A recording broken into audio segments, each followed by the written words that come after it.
ஹாய்ங்க, இன்றைக்கி வந்து ரெஸ்டாரண்ட் ஸ்டைலில் வந்து சிக்கன் 65 வந்து எப்படி பண்ணுறதுன்னு பார்க்கலாம்.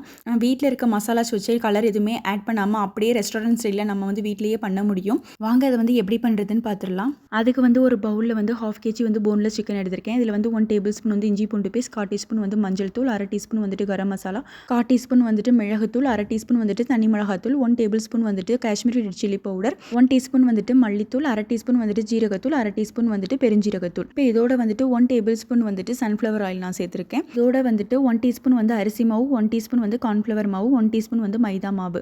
இதையும் சேர்த்துட்டு இதுக்கு தேவையான அளவு உப்பு சேர்த்துட்டு கொஞ்சோண்டு கட் பண்ண கறி லீஃப் இருக்கு இல்லையா, அதையும் சேர்த்துட்டு நல்லா வந்து மிக்ஸ் பண்ணிடுங்க.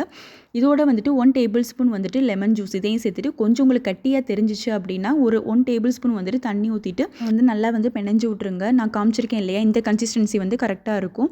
ஸோ நம்ம காஷ்மீரி ரெட் சில்லி போட்டிருக்கனால நல்லா கலருமே வந்து நல்லா உங்களுக்கு கொடுக்கும். இப்போ வந்துட்டு கடாயில் வந்து தேவையான அளவு எண்ணெய் ஊற்றிட்டு எண்ணெய் வந்து காஞ்சதுக்கப்புறம் நம்ம ஊற வச்சிருந்தோம் இல்லையா, அந்த சிக்கனை வந்து கொஞ்சம் கொஞ்சமாக பொரிச்சு எடுத்துருங்க. கிட்டத்தட்ட இது வந்து 5லேருந்து 10 நிமிஷத்தில் வந்து குக் ஆயிரும். ஏன்னா நம்ம வந்து குட்டி குட்டி பீசஸாக போட்டிருக்கனால அடுப்பை வந்து மீடியம் ஹீட்லேயே வச்சுக்கோங்க. அப்போ தான் உங்களுக்கு வந்து சிக்கன் வந்து ஈவனாக வந்து குக் ஆகும். கலர் எதுவுமே சேர்க்கல, ஆனால் வந்து கலர் சூப்பராக வந்து அச்சீவ் ஆயிருக்கு. அவ்வளோதான். இப்போ ரெஸ்டாரண்ட் ஸ்டைலில் வந்து சூப்பராக சிக்கன் 65 வந்து வீட்லேயே பண்ணியாச்சு. இதோட அளவுகள் எல்லாத்தையுமே நான் வந்து ஃபஸ்ட்டு கமெண்ட்டில் பின் பண்ணுறேன், வேணுன்றவங்க செக் பண்ணி பார்த்துக்கோங்க.